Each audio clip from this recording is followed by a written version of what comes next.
तो मन में कोई दुविधा ना लाए, वो फोबिया ना लाए। देखिए, कुछ तो लोग कहेंगे, लोगों का काम है कहना, ज्यादा सुनोगे तो प्रभु की भक्ति से ही दूर हो जाओगे। स्वप्न और मैसेज का आना ये तो एक नॉर्मल चीज है, समझने की कोशिश करना। इंसान तक खड़े हो जाएंगे आपके सामने, आपके प्रॉब्लम्स के सोल्यूशन लाकर। आप न तेज संहारो आपे, तीनों लोग हाकते कापे। हनुमान जी का तेज कोई नहीं संभाल सकता। हम मनुष्य क्या है, तो अपने दिमाग की बत्ती जलाइए, यहाँ वहाँ ना भटके। कोई कहता भी है कि मेरे अंदर हनुमान जी आते हैं, तो उन्हें कहें पास्ट प्रेजेंट फ्यूचर सब कहें आपके बारे में, पूरी रामायण बोल के बताएं। हनुमान जी के पास अष्ट सिद्धि नौ निधि, मतलब आपको पता है ना, हर रूप धारण कर सकते हैं। तो उन्हें कहें कि आप हर रूप धारण करके बताएं हमें, तो हम विश्वास करेंगे आप पर। आसन पर बैठकर हाथ जोड़कर प्रभु से प्रार्थना करें। अगर रोना भी है तो प्रभु के सामने रोएं कि प्रभु आपको तो सब पता है, क्योंकि अपनों के सामने रोएंगे तो वे दुखी होंगे, और बाहर किसी के सामने रोएंगे तो वे आपका मजाक उड़ाएंगे। जय श्री राम दोस्तों, कैसे हो आप सब। आज के व्लॉग में आप सभी का स्वागत है दोस्तों। आज मैं फिर से एक और इंटरेस्टिंग Q&A व्लॉग लेकर वापस लौटा हूं, जिसमें आपके सवाल होंगे, मेरे जवाब। तो ध्यान से इस व्लॉग को आखिर तक अवश्य देखिए, क्योंकि क्या पता आपके कोई ना कोई सवाल का जवाब आज आपको मिल सकता है। बहुत ही इंपॉर्टेंट सवाल पूछे गए हैं, जिसके बारे में मैं अपने विचार रखने वाला हूं, तो बिना स्किप किए आखिर तक अवश्य देखिएगा। वीडियो पसंद आए तो लाइक और शेयर करना ना भूले। नए हो तो चैनल को सब्सक्राइब करें, जय श्री राम का नारा लगाकर बेल आइकॉन को अवश्य दबाएं, ताकि आने वाले नए नए इंटरेस्टिंग व्लॉग्स हमारे फैमिली से जुड़े हो, ऐसे Q&A वाले हो, या फिर प्रभु से जुड़ी कोई कथा क्यों ना हो, आप सबसे पहले देख सके।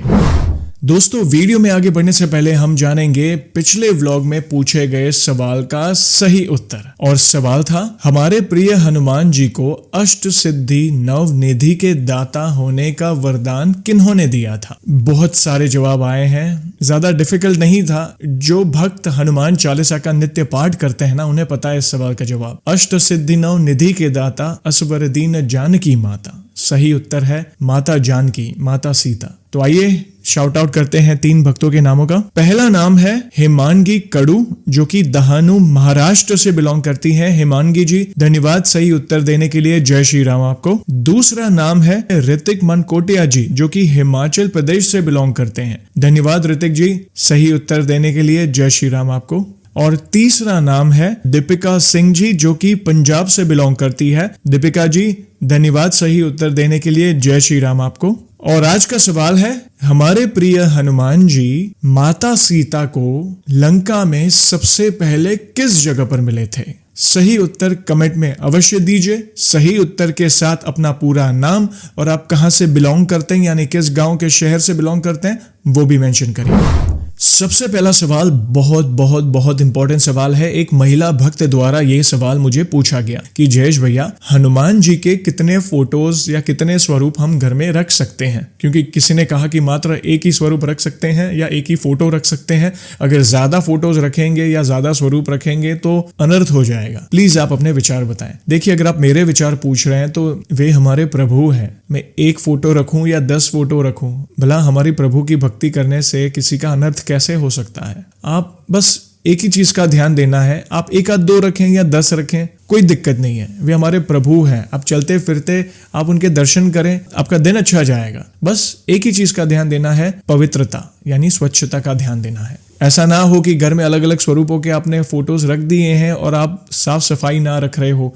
फोटोज पे धूल मिट्टी लग रही हो, तो वो अच्छी बात नहीं है। हाँ, अगर आपके पास लिमिटेड टाइम है, लिमिटेड समय है जिसमें आप साफ सफाई कर पाते हैं, तो 1 आध 2 स्वरूप या 1 स्वरूप भी रखे, कोई दिक्कत नहीं। ज्यादा रख रहे हैं, जैसे मैंने कई भक्तों के घर में देखा है, मतलब बहुत सारे स्वरूप, मतलब आप मेरे खुद के मंदिर में अगर आप देखेंगे, मैंने कई अपने फैमिली व्लॉग्स में आपको हमारे मंदिर के दर्शन भी कराए हैं, जिसमें आपने देखा होगा कि मैंने तकरीबन 6 से 7 स्वरूप हमारे ही मंदिर में है। कष्टभंजन हनुमान जी, संकट मोचन हनुमान जी, बागेश्वर धाम वाले बालाजी महाराज, राम दरबार में नीचे हनुमान जी बैठे हैं राम जी के चरणों में। देखिए, मतलब ये बस आपकी भाव वाली भक्ति है, प्रेम वाली भक्ति है। आप प्रभु की आराधना कर रहे हैं। आप चलते फिरते घर में अगर आप फोटो है आपके, तो आपका मन प्रफुल्लित हो जाएगा प्रभु के उस स्वरूप के दर्शन करके। तो मन में कोई दुविधा ना लाएं, वो फोबिया ना लाएं। देखिए कुछ तो लोग कहेंगे, लोगों का काम है कहना, ज्यादा सुनोगे तो प्रभु की भक्ति से ही दूर हो जाओगे। तो वो आप पर निर्भर करता है। जितने भी स्वरूप घर में रखें, जितने भी फोटोज घर में रखें, बस स्वच्छता और पवित्रता का अवश्य ख्याल रखें। बस बाकी आप चिंता ना करें, दिल खोल के आप उनकी भक्ति करें, राम नाम का स्मरण करें और नित्य जो भी आपकी पूजा आराधना है वो करते रहें। प्रभु की विशेष कृपा होगी आप पर। बोलने वाले बोलेंगे, उन्हें अवॉइड करें। आप बस मैं प्रभु का, प्रभु मेरे, अपनी भक्ति में लगे रहें। दूसरा सवाल, ये भी इंपॉर्टेंट सवाल है। एक पुरुष भक्त द्वारा ये सवाल मुझे पूछा गया कि जयेश भैया, पूज्य नीम करोली बाबा का हमारे स्वप्न में आके और ऑनलाइन अलग अलग फोटोज में जो मैसेजेस आते हैं उसके माध्यम से हमारे सवाल का जवाब देना, उसका क्या मतलब है। देखिए धन्यवाद जो आपने ये सवाल पूछा, क्योंकि ये चीज मैंने भी अनुभव की है और कुछ ही समय पहले मैंने पूज्य नीम करोली बाबा जी से जुड़ा अनुभव भी शेयर किया था अपना। वे आते हैं, मैंने कहा ना, कई बार कहा है, अगर आप प्रभु श्री राम जी और हनुमान जी की भक्ति कर रहे हैं ना, वे स्वतः ही आपके जीवन में आएंगे। जैसे मैंने कई बार कहा है कि कई बार भक्तों ने उनका स्वरूप नहीं देखा होता है, फिर भी उनके स्वप्नों के माध्यम से वे आते हैं, कोई ना कोई संकेत देते हैं और बाद में उन भक्त को पता चलता है कि कहीं ऑनलाइन या किसी के माध्यम से कि मैंने तो इन्हीं को देखा था। कंबल ओढ़े बाबा आए थे स्वप्न में और समस्या का जो भी समाधान हो या कोई संकेत हो वे देते हैं। तो यस, वे आते हैं। और दूसरी बात जो सबसे ज्यादा हो रही है ऑनलाइन, आप इंस्टाग्राम खोलो, व्हाट्सएप खोलो या फिर फेसबुक पर नीम करोली बाबा जी के जो फोटोज हैं उसके नीचे एक मैसेज होता है। आपने देखा होगा, वो कहीं ना कहीं आपके लाइफ को रिलेट करेगा, आपके सवालों के जवाब उसमें छुपे होंगे। ये होता है, ये हुआ है, मेरे साथ भी हुआ है। यस, उनकी लीला है ये उनकी लीला है जो अलग अलग माध्यम से वे आपके सवालों के जवाब देते हैं या कोई संकेत देते हैं। एक भक्त ने, आप मानेंगे नहीं, बीच में मुझे मैसेज किया कि जयेश भैया, मैं एक दुविधा में पड़ी थी, महिला भक्त थी वे, और सडनली इंस्टाग्राम पर नीम करोली बाबा जी का वो फोटो आया और नीचे वो मैसेज था। तो मैं जिस दुविधा में पड़ी थी उसी चीज का सोल्यूशन उस वन लाइन में मेंशन किया गया था और वही चीज मेरे साथ उसी दिन घटित हुई। और ये एक नहीं, अनेकों हैं। मुझे ईमेल के माध्यम से भक्तजन बताते हैं, कमेंट के माध्यम से बताते हैं, इनबॉक्स में बताते हैं कि यस, ये होता है। एक बार ऐसा हुआ कि किसी भक्त ने मंदिर के बाहर किसी को मदद की। देखिए ध्यान से सुनिएगा,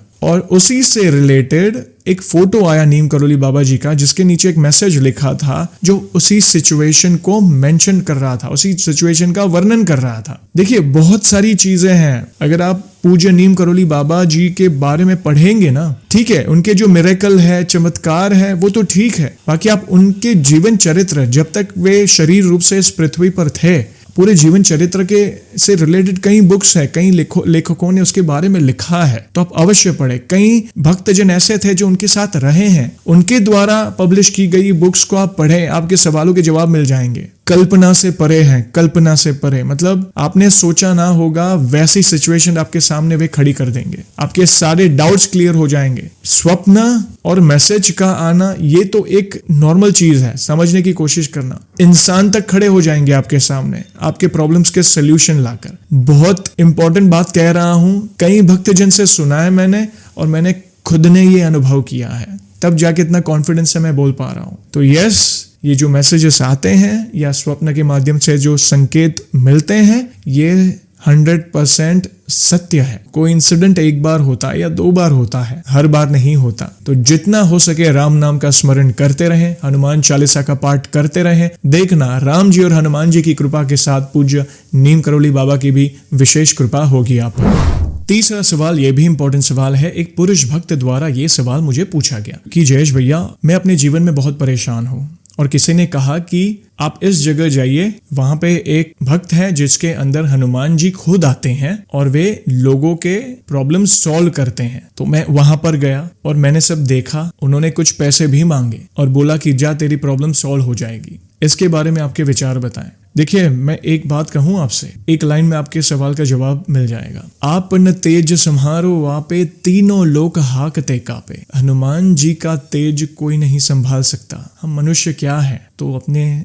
दिमाग की बत्ती जलाइए, यहाँ वहां ना भटके, प्रार्थना करनी है प्रभु की शरण में करें। मंदिर जाइए, प्रभु से प्रार्थना करें कि प्रभु मैं इस दुविधा में हूँ, इस तकलीफ में हूँ, और आपको तो सब पता है कि मेरे साथ क्या हो रहा है। मेरे लिए जो उचित होगा वो अवश्य करे। मैं तुच्छ भक्त हूँ, जाने अनजाने में कोई पाप हुए हो तो मैं क्षमा चाहता हूँ। उनके शरणागत हो जाइए। कहीं पे भटकने की जरूरत नहीं है। लोग पैसे लेंगे, मतलब मैं ज्यादा नहीं कहूंगा, आप खुद समझदार हैं। तकलीफ के समय मन भटक जाता है, मैं समझ सकता हूँ। रास्ते मिलने बंद हो जाते हैं तो यहाँ वहाँ सलाह देने वाले बहुत लोग आएंगे। कोई कहता भी है कि मेरे अंदर हनुमान जी आते हैं तो उन्हें कहें, पास्ट प्रेजेंट फ्यूचर सब कहें आपके बारे में, पूरी रामायण बोल के बताएं। हनुमान जी के पास अष्ट सिद्धि नौ निधि, मतलब आपको पता है ना, हर रूप धारण कर सकते हैं, तो उन्हें कहें कि आप हर रूप धारण करके बताएं हमें, तो हम विश्वास करेंगे आप पर। और आपने तो कहा कि वे पैसे भी लेते हैं, तो देखिए ये समझने वाली बात है। मैं ज्यादा कुछ नहीं कहूंगा। आप मैच्योर्ड है तो संकट आता है, समझ सकते हैं, किसी भ्रम में ना पड़े, प्रभु के शरण में जाए। अगर मंदिर जाने का भी समय नहीं है, घर में धूप दीप अगरबत्ती करके आसन पर बैठकर हाथ जोड़कर प्रभु से प्रार्थना करें। अगर रोना भी है तो प्रभु के सामने रोएं कि प्रभु आपको तो सब पता है, क्योंकि अपनों के सामने रोएंगे तो वे दुखी होंगे, और बाहर किसी के सामने रोएंगे तो वे आपका मजाक उड़ाएंगे। तो ना करें ऐसा। जो भी हो प्रभु के शरणागत रहें, दिल से उनकी भक्ति करें, उनसे प्रेम करें, एक संबंध बनाएं। गुरु स्वरूप, पिता स्वरूप, बड़े भाई स्वरूप, छोटे भाई स्वरूप, सखा स्वरूप, एक बार प्रेम से उनकी भक्ति तो करके देखिए। आपको कहीं पे भी भटकने की जरूरत नहीं है। नाम जप में बहुत शक्ति है, नाम जप करें। प्रभु से बड़ा कोई नहीं, प्रभु के तेज को कोई नहीं संभाल सकता। हम तो तुच्छ मनुष्य हैं। कुछ ही देर पहले हमने पूज्य नीम करोली बाबा की भी बात की। जब वे शरीर रूप से पृथ्वी पर थे तब उनके साथ जो भक्त थे उनके द्वारा ये जाना है कि वे भी राम नाम का ही प्रचार करते थे। राम नाम जितना हो सके राम नाम करो, गरीबों को खाना खिलाओ, चालीसा का पाठ करो। देखिए सरल भक्ति, अभी भी कहता हूं, सरल भक्ति से प्रभु की कृपा प्राप्त हो सकती है। किसी के पास जाने की आवश्यकता नहीं है। पैसे मांगेगा, बैक ऑफ कर लीजिए, ज्यादा ना सोचे। दुख के समय धीरज रखें, कर्म करते रहें और प्रभु के शरणागत हो जाएं। सॉल्यूशंस मिलने शुरू हो जाएंगे, याद रखिए। और दोस्तों आप सभी को तो पता ही होगा कि व्लॉग को हम ऐसे ही एंड नहीं करेंगे। प्रभु के नाम का गुणगान जो करना है, आज भी मैं दोस्तों बहुत ही अद्भुत पंक्तियां लाया हूं। आपका दिल छू जाएगी ये पंक्तियां। प्लीज कमेंट के माध्यम से मुझे अवश्य बताइए ये पंक्तियां आपको कैसी लगी। तो चलिए शुरू करते हैं। बोलिए सियावर रामचंद्र की जय, पवन सुत हनुमान की जय। भाग्यवती है अयोध्या की भूमि, जहां जन्मे खेले चारों भैया। धन्य पिता दशरथ और धन्य है चारों कुमारों की तीनों मैया। सीता माँ को नमन करूं, सीता माँ को नमन करूं, जग पे जिन के आंचल की छैया। अवध की महिमा गावत खिल गए, छद्दल कमल से मोर सवैया। अवध की महिमा गावत खिल गए, छद्दल कमल से मोर सवैया। जय श्री राम।